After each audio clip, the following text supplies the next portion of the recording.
Inversion accusatoire et PN. Inculper la victime par manipulation. Inversion accusatoire et PN forment une combinaison parfaite pour parachever le renversement des rôles si cher aux vampires sentimentaux. En effet, pour réussir à se faire passer pour une victime, il est toujours très utile de fournir un coupable. Et quoi de plus excitant pour une personnalité sadique que de voir sa proie accablée par tous et être de surcroît présentée à sa place sur le banc des accusés. Comment s'opère ce procédé dans lequel la dénonciation émane des bourreaux tandis que la charge de la preuve incombe aux victimes. Apprenons à identifier le fonctionnement de l'inversion accusatoire ainsi que ses effets manipulatoires, notamment sur l'opinion publique. Cette réflexion est tirée d'un article du site internet www.pervers-narcissique.com dirigé par Pascal Cauder, psychanalyste et psychologue clinicien, co-auteur de l'ouvrage de référence La manipulation affective dans le couple, faire face à un pervers narcissique. Depuis plus de 30 ans, Pascal Cauder et son équipe de thérapeutes spécialistes des questions autour de la manipulation sentimentale prennent en charge les victimes de PN francophones partout dans le monde grâce à la vidéoconsultation. Rendez-vous sur pervers-narcissique.com pour accéder gratuitement à une multitude de ressources précieuses. Qu'est-ce que l'inversion accusatoire ? L'inversion accusatoire et le PN fonctionnent bien ensemble car ils s'inscrivent tous les deux dans une stratégie manipulatoire d'attaque-défense. Toutefois, ce procédé emprunté au domaine du droit ne leur est pas exclusif. Le mécanisme d'inversion de l'accusation. À la fois rhétorique et psychologique, ce mécanisme fallacieux vise à déplacer les responsabilités d'actes répréhensibles depuis le véritable coupable vers une tierce personne. En clair, il s'agit d'accuser autrui pour les impairs commis par l'accusateur. Ainsi, en désignant un bouc émissaire, le stratagème de diversion offre une occasion de détourner l'attention de l'objet problématique. L'inversion accusatoire est particulièrement courante dans les procès et en politique, dans les controverses idéologiques, mais également dans les sphères à plus petite échelle telles que le travail, la famille et bien sûr le couple. Le but de renverser les rôles entre contrevenants et victimes. Ceux qui ont recours à l'inversion accusatoire l'utilisent pour différents motifs. Éviter d'être soupçonnés, se disculper de leurs agissements condamnables, obtenir ou conserver le pouvoir, protéger leurs acquis et privilèges, justifier des discriminations. L'inversion accusatoire pourra tout à fait être accompagnée de mensonges ou de transformation de la vérité. Le tout est d'être vraisemblable plutôt que vrai. Pourquoi l'inversion accusatoire et le PM sont-ils associés ? Avec un pervers narcissique ou tout autre malfrat fuyant ses responsabilités, l'accusation fallacieuse d'autrui pour ses propres méfaits offre 3 avantages. Avantage numéro 1. Diaboliser la victime. Il s'agit de faire un portrait détestable de la personne à sacrifier. L'enjeu est de la faire passer pour le coupable idéal, celui qui n'engendre aucune empathie, qui ne doit évoquer que haine et rejet. Ainsi, le jeter en pâture ne sera que justice, et une fois l'affaire classée, le véritable malfrat pourra se faire oublier en toute quiétude, voire en recueillant la sympathie générale, grâce à son statut volé de victime. Dans le cas d'abus émotionnels prolongés, il est courant de voir la personne accablée renoncer à se battre et se laisser accuser pour des faits qu'elle n'a pas commis, sans même avoir la force de les nier. Avantage numéro 2. Gagner les faveurs de l'opinion publique. Redorer l'image du véritable malfaiteur en opposition à sa victime diabolisée est une autre retombée intéressante de l'inversion accusatoire pour un manipulateur pervers. Il n'hésitera pas à en rajouter des tonnes pour que tout le monde croie à son personnage lésé et accablé par les événements, alors qu'il les a lui-même provoqués. Pour que l'histoire compte un méchant, il faut bien qu'il y ait un gentil, après tout. Avantage numéro 3. Justifier ses mauvais agissements. Le procédé d'inverser l'accusation est une arme redoutable pour entretenir les préjugés et stéréotypes.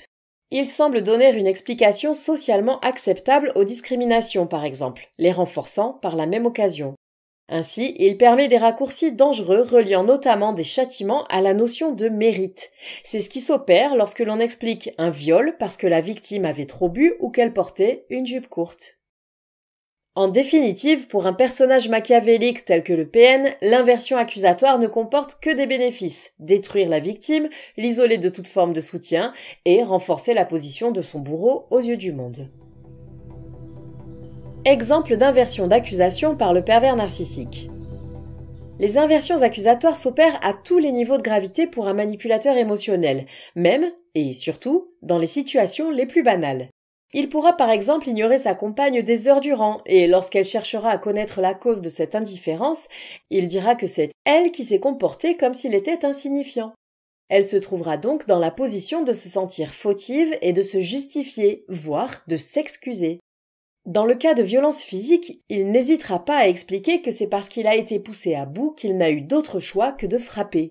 Ainsi, il insinuera que ça ne serait jamais arrivé si sa victime ne l'avait pas cherché.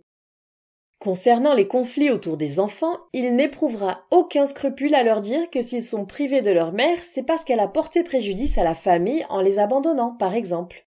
Quoi qu'il arrive, quel que soit le motif de la discorde, il n'y aura donc jamais qu'une personne à blâmer. La proie du PN. Concept proche à distinguer. L'inversion accusatoire est une notion assez proche d'autres concepts à la fois du domaine psychologique et juridique qu'il nous semble important de distinguer. La projection n'est pas l'inversion accusatoire. En psychologie, la projection consiste en un mécanisme de défense visant à réduire les tensions internes. Dans le cas du PN, il projette sur sa victime ses propres pensées, sentiments ou traits indésirables. Ce qu'il ne peut admettre chez lui, il l'attribue à autrui. Typiquement, il pensera sa femme adultère alors que lui-même a des pulsions d'infidélité, par exemple, ce qui alimente sa paranoïa. Ce qui se joue dans ce mouvement psychique est de l'ordre de l'inconscient. Le PN l'utilise sans y penser, sans même s'en rendre compte, dans une sorte de schéma réflexe qui, pour une fois, avec ce personnage machiavélique, n'a pas de visée tactique. Au contraire, l'inversion accusatoire est active, verbalisée et, par définition, s'opère à niveau conscient, d'autant plus qu'il s'agit d'un stratagème. L'inversion de la charge de la preuve. Dans le domaine du droit, l'inversion de la charge de la preuve est synonyme de l'inversion accusatoire car cela a du sens dans le contexte d'une mise en examen. En principe, et pour éviter toute accusation fallacieuse, la charge de la preuve incombe à celui qui affirme quelque chose. Il doit donc prendre le soin de corroborer ses dires par des éléments tangibles afin d'être pris au sérieux. Dans le cas d'une inversion, c'est à l'adversaire de prouver que son détracteur ment. Il s'opère alors un sophisme sous la forme d'un appel à l'ignorance, principe bien connu en philosophie. Par ce raisonnement faussement logique, on considère comme vrai tout ce qui n'a pas été démontré comme étant faux. Ces principes s'appliquent aussi aux sciences. Sur le plan psychologique, nous préférons prendre le parti de conserver une nuance entre inversion accusatoire et inversion de la charge de la preuve. En effet, les victimes de manipulateurs sentimentaux, à force de gaslighting, ont tendance à s'auto-dévaloriser.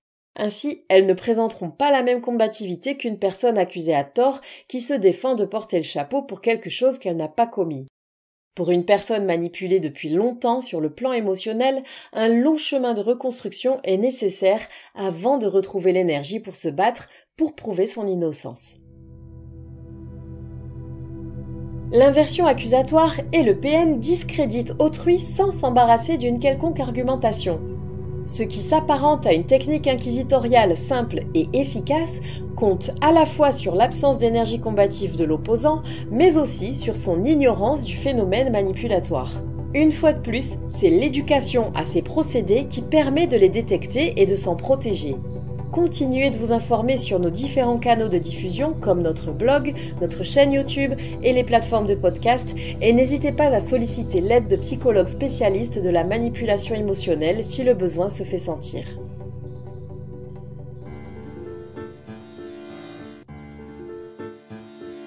N'hésitez pas à vous faire accompagner par des thérapeutes spécialistes des questions de la perversité narcissique.